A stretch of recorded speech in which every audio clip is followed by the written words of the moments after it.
जय हिंद। नमस्कार दोस्तों, कैसे हैं आप सब। मेरा नाम है प्रशांत और आप देख रहे हैं लर्नर प्रशांत।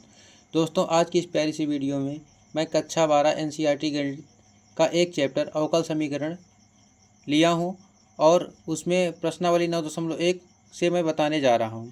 दोस्तों, आइए देखते हैं पहली नंबर सवाल में क्या दिया गया है। 1 से 10 तक के प्रश्न में प्रत्येक अवकल समीकरण की कोटि एवं घात ज्ञात कीजिए। दोस्तों, आइए समझते हैं सबसे पहले कोटि और घात क्या होती है। जो dy/dx होता है दोस्तों, इसका कितना बार अवकलन किया गया है, कितना बार अवकलन किया गया है।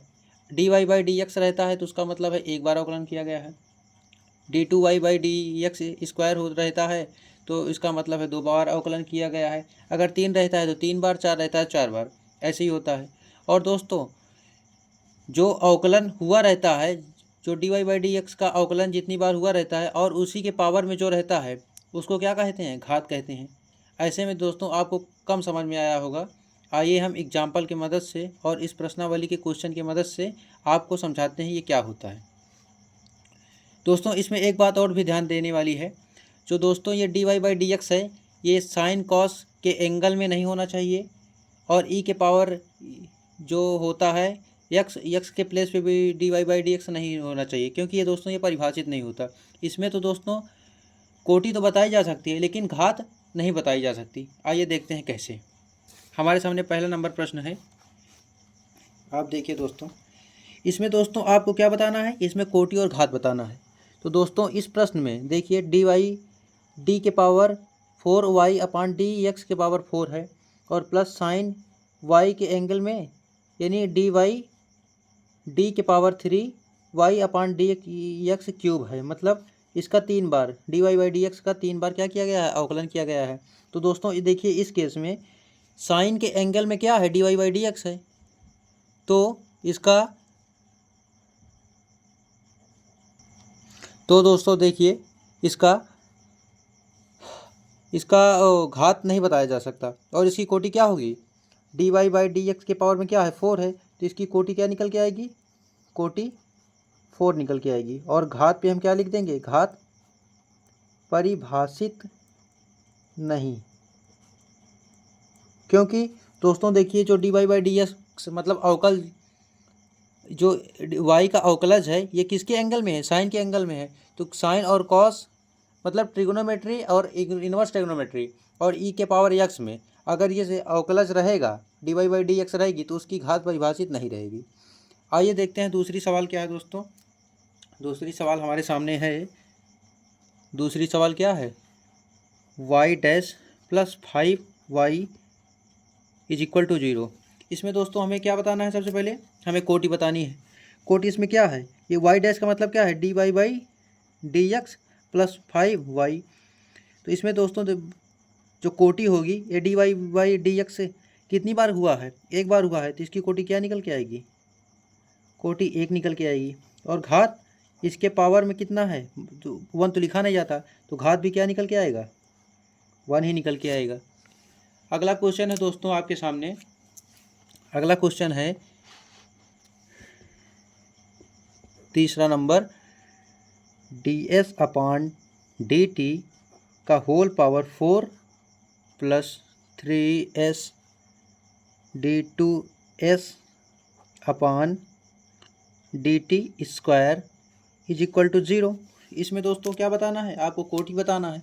तो दोस्तों कोटि क्या निकल के आएगी इसकी, इसमें देखिए d2s/dt स्क्वायर है और यहाँ पे ds/dt है। मतलब इसका एक बार अवकलन किया गया है और इसका 2 बार अवकलन किया गया है। तो जिसका अवकलन ज़्यादा बार किया गया रहता है उसकी कोटि बतानी पड़ती है।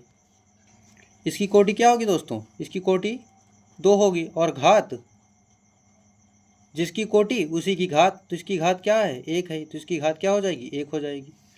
अगला क्वेश्चन है आपके सामने दोस्तों, जो कि चौथा नंबर प्रश्न है d2y/dx स्क्वायर का होल पावर 2 + cos dy/dx = 0। दोस्तों इस प्रश्न में देखिए, इसमें दोस्तों अवकलन कितनी बार किया गया है, 2 बार किया गया है। तो इसकी कोटि क्या हो जाएगी, इसकी कोटि 2 हो जाएगी। और दोस्तों इसकी घात, तो आप क्या आंसर लगाएंगे? घात इसमें देखिए 2d2y/dx², इसका 2 बार अवकलन किया गया है और इसके घात में क्या, इसके मतलब होल में क्या है, होल घात में 2 है, तो आप 2 लगाएंगे। लेकिन दोस्तों ये गलत है। क्यों गलत है? क्योंकि देखिए जो dy/dx है ये कॉस के एंगल में आ गया है ना, तब हम आप क्या कहेंगे? जब dy/dx किसी भी इनवर्स टेग्नोमेट्री और एक्सपोनेंशियल फंक्शन के ऊपर आता है, तब इसमें जो घात होती है दोस्तों, घात क्या होती है? परिभाषित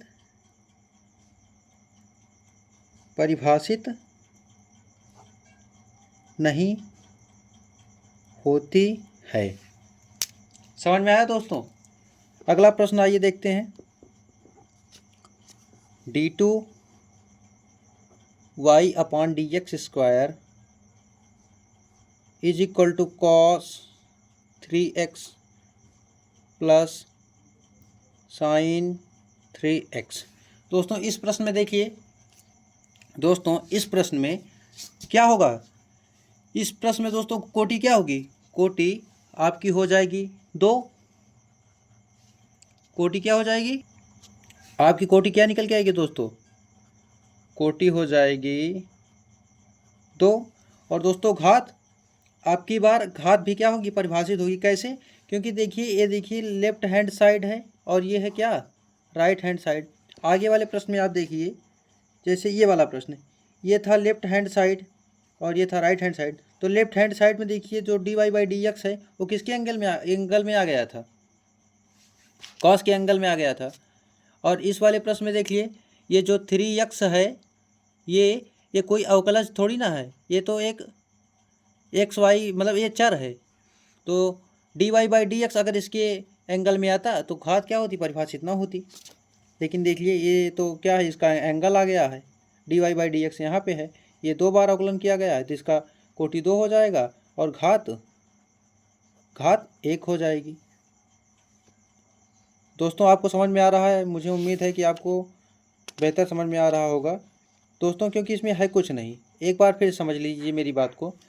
दोस्तों ये जो क्वेश्चन है इसमें आपको कोटि और घात बताना है।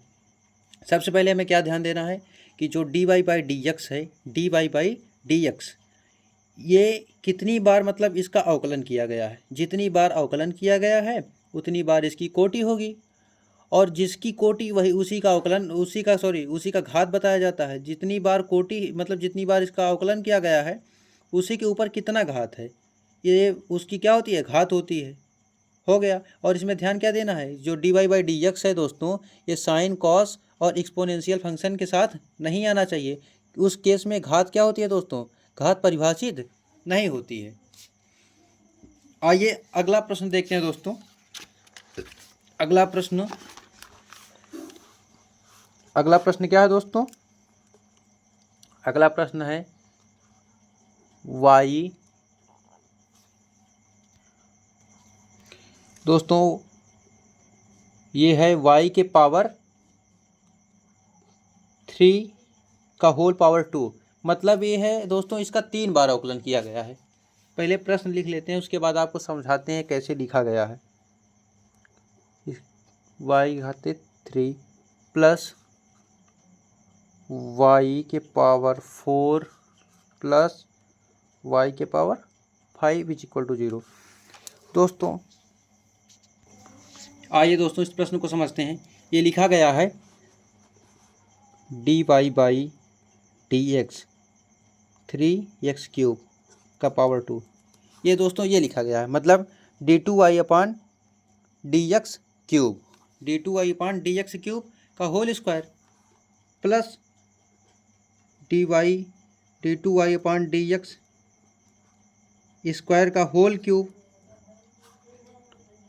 प्लस dy/dx का होल पावर 4 प्लस y के पावर 5। इसमें आपको कोटि और घात बताना है। देखिए दोस्तों किसका कितना बार अवकलन किया गया है। यहाँ पे हमें साफ साफ दिख रहा है कि d3y/dx³ है, मतलब इसी का अवकलन सबसे ज़्यादा बार किया गया है। कितनी बार किया गया है? 3 बार किया गया है। तो इसकी कोटि क्या निकल के आएगी? इसकी कोटि इसकी कोटि दोस्तों क्या निकल के आएगी, कोटि 3 निकल के आएगी। और जब इसी की कोटि है तो इसी का घात भी लेना पड़ेगा, तो इसकी घात कितनी है, कि घात 2 है, तो इसका घात 2 हो जाएगा। अगला प्रश्न है दोस्तों, आपके सामने, ये कौन सा नंबर था, ये 6 नंबर था, ये 7वां नंबर प्रश्न है आपके सामने। ये प्रश्न मैं लिख रहा हूँ दोस्तों, और इसको मैं ओपन करके दिखा रहा हूँ कि कैसे लिखा है। ये देखिए, ये y के पावर 3 बार डैश, इसका मतलब इसका अवकलन कितनी बार किया गया है, इसका अवकलन 3 बार किया गया है। और इसका अवकलन 2 बार किया गया है, और इसका अवकलन 1 बार किया गया है। जिसका अवकलन जितनी बार किया गया उसी की उतनी क्या होती है, कोटि होती है। इसकी कोटि क्या निकल के आएगी, 3, और इसकी घात क्या निकल के आएगी, इसकी घात निकल के आएगी दोस्तों, इसकी घात निकल के आएगी 2। अगला प्रश्न है दोस्तों आपके सामने 8 नंबर प्रश्न, जो कि है y dash plus y is equal to e के पावर x। दोस्तों इस प्रश्न में क्या देखेंगे, इसमें देखेंगे कि कोटि क्या है और घात क्या है। एक बार अवकलन, इसका मतलब इसकी कोटि 1 और इसी का पावर 1 हो जाएगा, क्योंकि देखिए dy/dx इसके पावर 1 तो लिखा नहीं जाता, तो इसका घात क्या हो जाएगा, इसका घात भी 1 हो जाएगा। अब इसमें आप देखेंगे ये लेफ्ट साइड, ये राइट साइड, ये देखिए e के पावर में क्या है, चर है, चर क्या है, x है। अगर dy/dx होता दोस्तों, तब इसकी घात को हम क्या करते थे, परिभाषित नहीं है। अगला दोस्तों क्या है प्रश्न,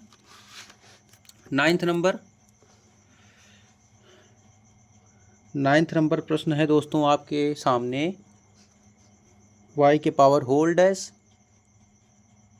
प्लस y डैश का होल स्क्वायर प्लस 2y। आइए दोस्तों इसको बिना खोले कैसे देखेंगे कि इसमें क्या होगा। देखिए y के ऊपर 2 बार डैश है, इसका मतलब इसकी घात क्या हो जाएगी, इसकी कोटि क्या हो जाएगी, इसकी कोटि 2 हो जाएगी। और देखिए ये 1 बार अवकलन किया गया है, इसके पावर 2 है, लेकिन इसका 2 बार अवकलन किया गया है, इसके पावर 1 है, 1 लिखा नहीं जाता, तो इसकी घात क्या हो जाएगी, घात 1 हो जाएगी। अगला प्रश्न है दोस्तों आपके सामने 10वां नंबर प्रश्न।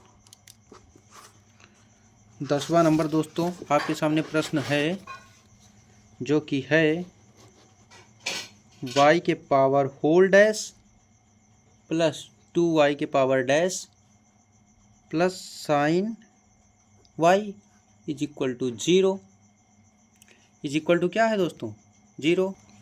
दोस्तों देखिए ये वाला प्रश्न, ये भी कैसा है, ये y के पावर कितना डैश है, 2 डैश, तो इसकी कोटि क्या हो जाएगी, इसकी कोटि 2 हो जाएगी, और इसकी घात क्या हो जाएगी, घात 1 हो जाएगी। अब आप इसमें कहेंगे कि जो साइन के एंगल में क्या है, y है, लेकिन दोस्तों ये जो y है ये क्या है, ये चर पद है, ये कोई अवकलज थोड़ी ना है। ये dy/dx अगर इसके एंगल में होता तब हम बोल देते घात परिभाषित नहीं। ये हो गया आपका 10वां नंबर प्रश्न। दोस्तों 11वां नंबर प्रश्न क्या है, आइए देखिए बुक से ही देख लेते हैं इसको। ये जो 11वां नंबर प्रश्न है, लिखा है d2y/dx² का होल क्यूब प्लस dy/dx का whole square plus sine dy/dx plus 1 की घात क्या है, की घात पूछा है, घात बताना है दोस्तों। देखिए अगर ये कोटि पूछता तो जिसका अवकलन जितनी बार हुआ है उसी के पावर उतना जितना रहता है उसको हम क्या बताते देते हैं, घात। लेकिन दोस्तों अगर साइन कॉस और एक्सपोनेंशियल फंक्शन रहता है तो घात क्या होती है, परिभाषित नहीं होती है। तो देखिए साइन के एंगल में dy/dx है, तो हम क्या कहेंगे, इसकी घात क्या है, घात परिभाषित नहीं है। अगला प्रश्न देखिए, लिखा है अवकल समीकरण 2x² into y/dx² minus 3dy/dx plus y की कोटि क्या है। दोस्तों इसमें कोटि पूछा है, तो जिस dy/dx का जितना बार अवकलन किया गया रहता है उसी की उतनी क्या होती है, कोटि होती है। तो देखिए d2y/dx² है, इसका 2 बार अवकलन किया गया है, इसका 1 बार अवकलन किया गया है, तो इसकी कोटि क्या निकल के आएगी? इसकी कोटि 2 निकल के आएगी। दोस्तों अगर ये प्यारी सी वीडियो आपको थोड़ी सी भी अच्छी लगी हो तो मेरे चैनल को सब्सक्राइब, मेरी वीडियो को लाइक और शेयर ज़रूर कीजिएगा। एक छोटा सा प्यारा सा कमेंट ज़रूर कीजिएगा इस वीडियो पे, जिससे मेरा दोस्तों उत्साह कुछ बढ़े और मैं और इसके आगे भी वीडियो ला सकूं। जय हिंद, जय भारत। तब तक के लिए दोस्तों विदा लेते हैं, आपसे मिलते हैं नेक्स्ट वीडियो में।